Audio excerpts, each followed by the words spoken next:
the Philippines where sunlight gleams, Brian, Tess, and family dreams. By the shorelines, kids at play in a tropical bright array. Good morning, YouTubers. Welcome back to our channel, Brian and Tess in the Philippines. Hey guys, back here at HQ today. The sun is shining finally. Road's still a little muddy, but we left really late this morning too. We didn't leave until 9 o'clock. We've been here about 30 minutes. I've already had a coffee and a cancer stick. It's 11 a.m. now, and we're going to go over and see what's been done over on our land. But yeah, it's quite dry. The road's starting to dry out, and we're hoping that the trucks can actually get through and get our gravel and our sands delivered out there, because we, as you guys know, we can't move forward and do anything until we get the gravel and the sands. So that's the hope for today. Let's see how we go. Yeah, let's hope the rainmaker doesn't bring the rain with him again today, but we've had a couple of days of sunshine out here now, according to the family, and they want to get the rice harvested. You can see how long this rice is here. It's really needs to be harvested soon. They need no more rain at the moment so they can get it done. And I just wanted to address those people who said that I built on a floodplain. You really have no idea. We're at the foot of the mountains here, and it's all hills and valleys. You can see over there, there's the hills up there. The valley here at the bottom is where the rice fields are, obviously, so all the water runs down the hills and into the rice fields. Now, Tess's parents are on a slightly elevated section here in the middle, and there's more rice fields over behind her auntie's place there, and then we're on the other side of the rice fields, and then our land slopes back uphill. So the rice fields are here at the bottom. Tess's great-great-grandparents lived here before her great-grandparents, before her grandparents, before her parents. There's been like 5 generations of her family all living here, and the land where they built and where we've built, the land where we've built is actually where her Lolo, her grandfather, built a nipa hut, and it was on the ground. It wasn't even elevated off the ground. And in 5 generations, the land there has never flooded. It's never come up from the rice fields. The same here. This land here has never ever flooded. So no, we're not on a floodplain, and our floor is actually built up. Our concrete is 12 inches off the ground. So I don't think we're going to have an issue with flooding. So just to those people who said it was a floodplain, it's not even a plain. Valleys here. It's hills. It's all hills and valleys here at the bottom of the mountain. It's certainly not even a plain to speak of. There's not much flat level ground out here at all, and you can clearly see the mountain over there. You can't see much behind the houses here, but if you could, and I will video it when we get over to our land, but if you look in behind the house here, you can see the hill up there.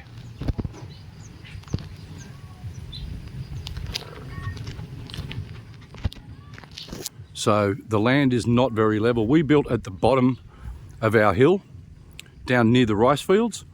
So we got sort of the most level ground we could get, so we didn't have to spend a lot of money trying to level out the ground. But yeah, I have zero fear of flooding when 5 generations of Tess's family have lived here, and they've never been flooded out, even with nipa huts built flat on the ground.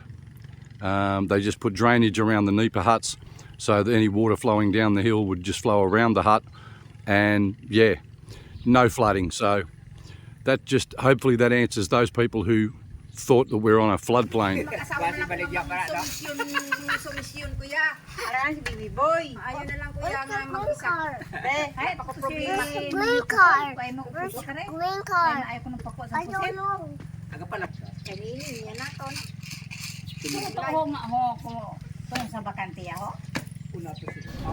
So right now I'm parked up where 2 barangays away, and Tess and Ati Rosalind are just going and talking to another builder he was working in Manila, but he's finished his contract in Manila and he's back here in the province, but they think he might be working for someone else at the moment, so we might not have been quick enough to get him just to finish off a few things out there. So here's the girls back now. So we'll find out. Is he working or no? He's working now. He's working now. He's occupied. Until when? 1 week, but not sure if they finish 1 week. Okay, so maybe 1 week we'll have another builder. Time will tell. So we've just stopped here now on the side of the road because Tess wants to get some watermelon. Actually, one of our subscribers, Adoration, we bought our Kalan from her many months ago, about 6 months ago, and she's got watermelon for sale now. I also want to ask guys that have a Filipino wife or girlfriend, are they good at directions? Like this one here, seriously, because she doesn't drive, I'm driving along and all of a sudden she'll say, stop now, and we're literally adjacent to the place we want to go. She doesn't say, oh, just up here on the right 50 meters or something. It's always, we're here, and then I've got to stop and go back usually, or turn around and come back. Just curious whether some of you guys that have Filipino girlfriends or wives have the same issue with directions, or whether they're good at directions. Drop a comment, let me know.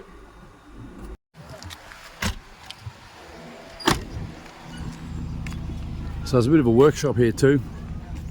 Guys work on bikes, and there's some watermelons there.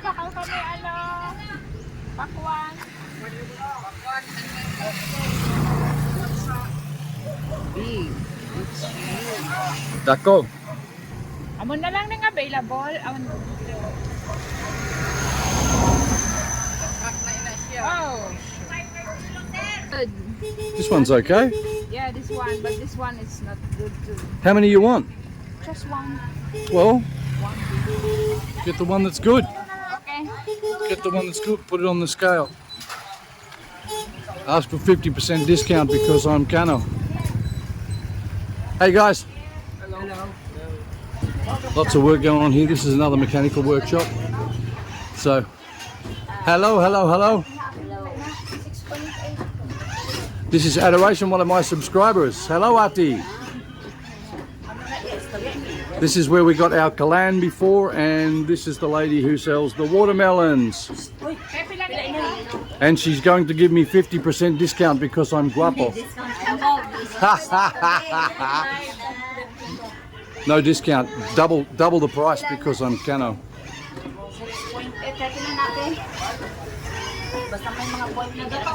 What's it weigh? 374. May discount ko na siya. You got money, babe? Yeah. Tess's treat today for the watermelon. Keep me cool. Hi. The ladies here all doing the food business while the guys are working on the bikes over here.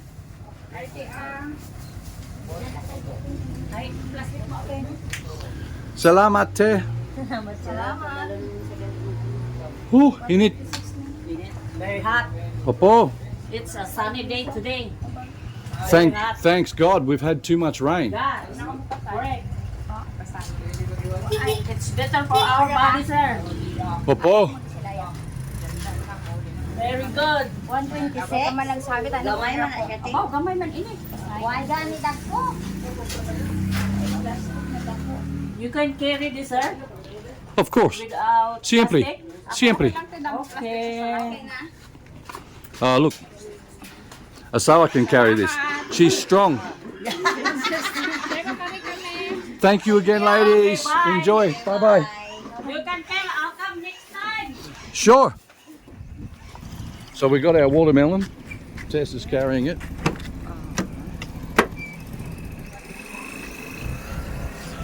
Throw it in the back with everything else.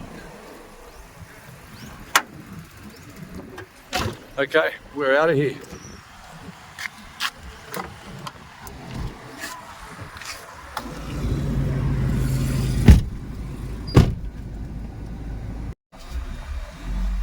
Okay, the rainmaker, it looks like the rainmaker strikes again. We've had a few days of dry weather, and we went into town to talk to Uncle Ray about getting the truckloads of sands and gravel out there as soon as possible. and he's trying to organise his guys to get the trucks together and get them out there today, but it looks like it's going to start raining again. If we get just a little bit of rain, it might be okay, because the road is semi-dry. There's still some wet patches, there are some dry patches, so it might be okay, but yeah, we just don't want a lot of rain. As far as I know, the guys have emptied out the septic, drained it out, but if we get heavy rain again, it's just going to fill back up, so we need to try and organise a little bit of drainage around the side, but we need some bigger plastic to go over the top, because the plastic we've got there is not big enough to cover the whole thing, and the rain's getting in anyway. So, and you can just see the deterioration of the roads here, guys, and this is what destroys vehicles. Like, we've almost completely put a new front end on this, and we need new shocks on the front now because we've got rattly shocks. We've got a clunk in the front, and it's the two front shocks. On our way here, we passed a guy on the side of the road, and his bull bar was hanging off. He was stopped on the side of the road, and his bull bar was hanging off on one side. The bolts had rattled loose completely, and it had fallen on the road, and he had to stop. And he was walking around trying to find the bolt to bolt it back in to get him back on the road again. So the roads are just so bumpy, deteriorated so much with the water here. The drainage is not good. So when it rains heavy, these roads just flood, and they're concrete, so the concrete breaks up, the substrate's not laid properly, so it really does. These roads deteriorate very fast. Like, they put these roads down and within 6 months they're breaking up. It's just crazy, and it's an ongoing cost for the local government to keep replacing the roads, where if they, and this is the bridge actually I was talking about before that the NPA blew up 2 years ago now, babe? Oh, maybe more than 2 years ago, but the NPA actually blew that bridge up, and everybody behind us, that side of the bridge, was basically isolated them, and it took a long time before the bridge was repaired.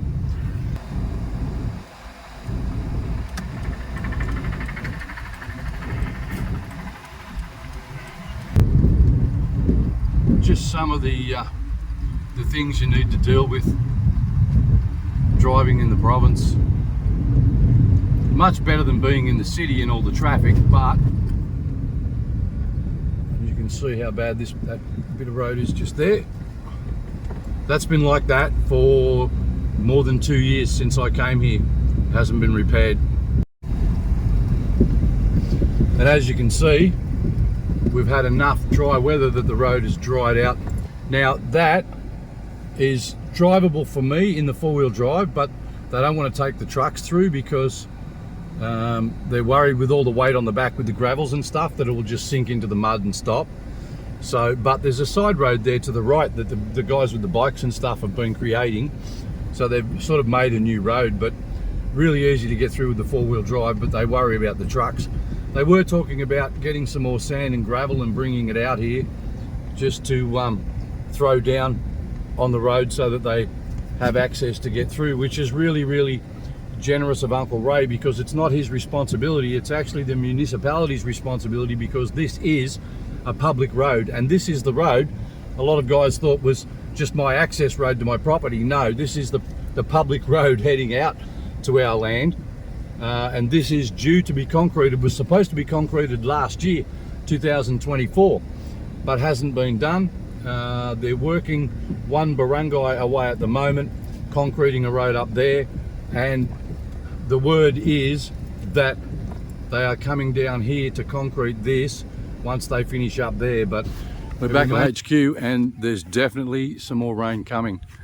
We've had weather like this, a little bit overcast, a little bit cloudy and blue skies, and it's been quite dry.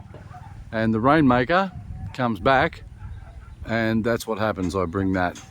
They've actually managed to start harvesting, and they've harvested a little bit of the rice and put it through the thresher, which a lot of you guys have seen on previous videos. And then it gets laid out like this. As you see along the roads too here in the provinces, you'll you'll see all the rice laying out on plastic like this while it's not raining, drying out before it goes to the mill and gets dehusked so it's ready for the table. Yeah, as you can see, there's a lot of rice fields here, all this green over there, and there's more behind Mum and Dad's house here. There's more rice fields, and around that side there's more rice. We're surrounded here, we're on like an island in between the rice fields at HQ.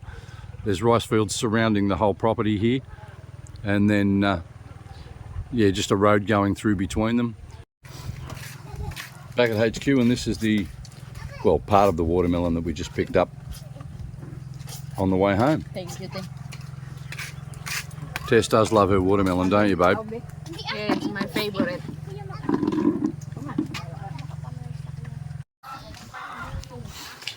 And what's in behind the net here, in the shed? Without me moving the net, this is Tess's Honda 125, which she's had since 2016, I think, from memory. First time I came here, that's the transport, the only transport we had. We used that. We were staying in a resort at Palani, and yeah, we were just using the bike to go in and out of town, back to the resort, out here, do what we had to do, and getting everything organised. So we're over here now. It's definitely a lot drier here at the moment.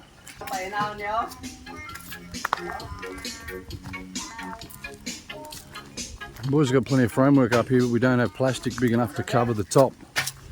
Watch your step there, babe. Oh. She almost fell in. Look at that, babe. Oh.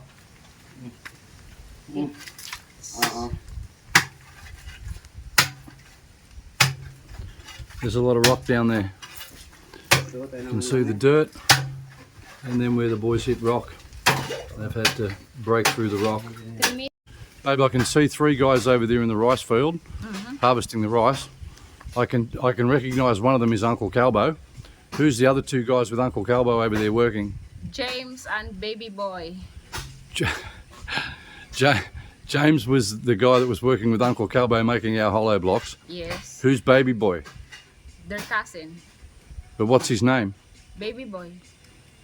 Wait, that's his real name? Yes, it's Baby Boy. Baby Boy. Wow, you people are very original here. Oh, we have a baby boy. What will we call him? Let's call him Baby Boy. They have a daughter? He has a sister? I don't know. Oh, if he has a sister, I guess her name would be Baby Girl. Yeah, I could see 3 guys over there on the rice field harvesting. I don't know if you guys can see that from here.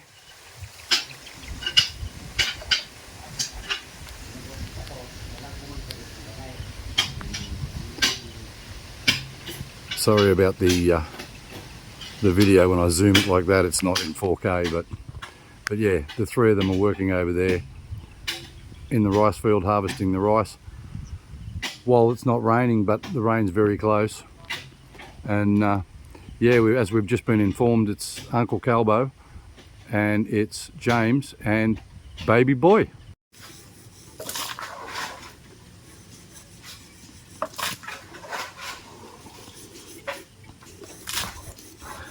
You can see Kuya Wendell's down there. He's like a machine. That's all the rock that Mano Atto has broken up down inside, and Kuya Wendell's hauling that up and out.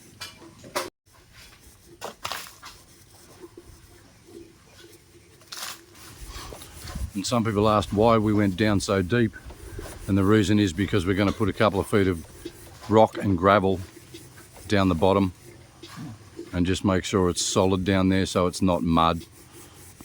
It's a homemade design for the septic, as you'll see when the boys, they've still got to come another 2.5 feet this way, and there'll be 2 tanks, the main tank and then the second tank for, so the solids will go into the first tank and then the liquids will go into the second tank, and then there'll be a small leach pit, a pipe coming out of the second tank draining to a small leach pit on the other side. So hopefully, even during the wet season, when the ground can't really take much water, this will be able to drain off and we won't have any problems with blockages here. That's the reason we've gone bigger than we really needed to. And Tess has got the kettle the guys have been using for making their coffee and morning teas and stuff. Tess, show us the kettle. The whole thing was absolutely black like the bottom. Show us the bottom, babe. The whole thing, because they're using wood on the Kalan over there to boil the water, and it's just was absolutely black and caked on there. She's been at that for about 20 minutes now, just trying to scrub it back to silver. I said, babe, just give up. It's going to be black again as soon as they use it.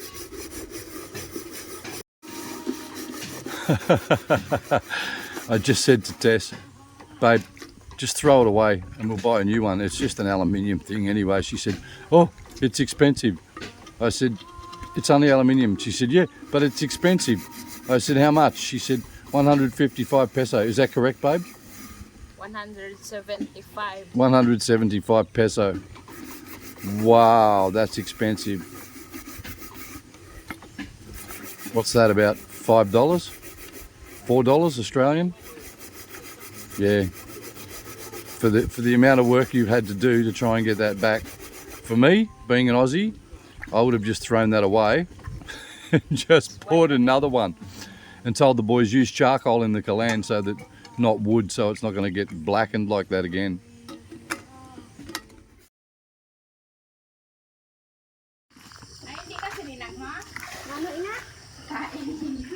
Well, Friday morning, and it actually poured down again yesterday, Thursday afternoon. And as I said, plastic not big enough to cover it, so we got a bucket load of water in here again last night. The boys are just bucketing the water out right now before they can continue digging. Well, they don't have to dig any further, they just got to level out the base. And we need to sift through some of this stuff so we can get some of the big gravel and put down first, and then some of the smaller gravel, which we're still waiting on deliveries.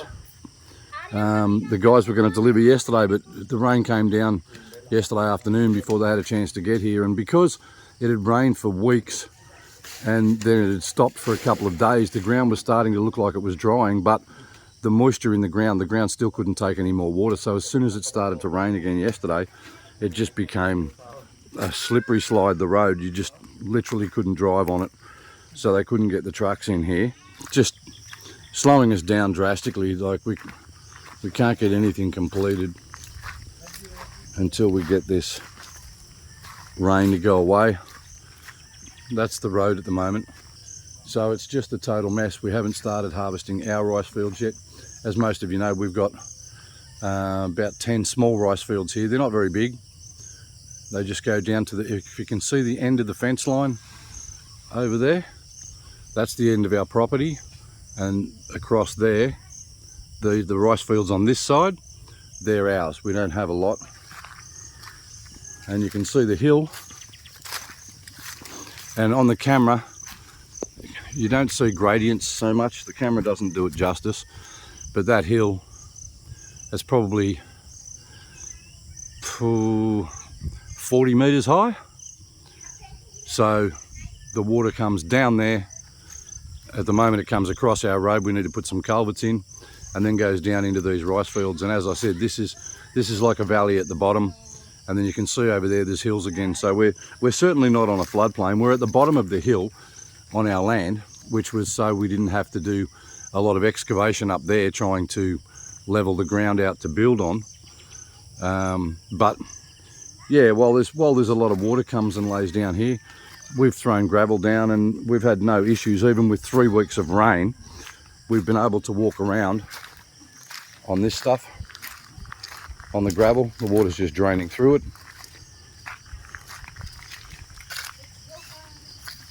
And the same here, where we park now is all gravel here. We really need to get, we've got 2 truckloads ordered and 2 truckloads of river sand, and yeah, we can't really move forward with anything. We can't do our our little Bohai Kabalt, the bamboo kitchen off the side here, until we can get gravel and build the ground up and then lay the concrete. That's all going to be about 12 inches off the ground. And this step here, you can see there's another step up inside. There's another 3 inches, I suppose. So that's our floor level inside, is this here plus another 3 inches. That's how much we've built up off the ground. So I don't have any fear of us flooding out here at all. It's not an issue. But until we get our river sands and our gravel here, we can build this ground up and then put a concrete slab down. We can't build the bamboo kitchen and we can't move forward. So we still haven't procured a builder to finish things off. We've got our 2 workers here. Kuya Wendell's quite good with concrete work, and Mano Atto is very good with woodwork. So we've got a couple of guys that are experienced in different trades, but we don't actually have a builder here. So we're moving forward with what we can with the guys we've got, and that's all we can do. Back over at HQ, just to get our things together. We've got to make a quick trip back to the city this morning, because I need to get this video edited and uploaded for you guys this afternoon, Friday. So, and the rain stopped last night. A lot came down yesterday afternoon up until last night, but then it stopped again last night. And it's dry enough that the boys have got out over here and started harvesting these rice fields this morning. We do need the rain to stay away. Today's actually beautiful, and let's hope it stays like this. We need a week of this before the road will dry out. That's the issue. The road is still slippery and muddy, but that's life. Welcome to the Philippines. Tess is just trying to get me some more Gayabanu leaves to take back with us, because Tess's mum has a couple of Gayabanu trees here, so we get as many leaves as we can while we're here. Apparently the fruit's quite healthy too, but the leaves is what you make the tea out of. It's really good for controlling blood sugar, cleaning out your liver and your kidneys and stuff like that. So that's what we're going to do. Don't forget, guys, if you haven't yet already subscribed, please smash that subscribe button down there in the corner. Give us the like and drop a comment. So yeah, we're just going to get all our stuff together and then head back to the city. So until next time, from Brian and Tess in the Philippines, Peace out. peace out, guys.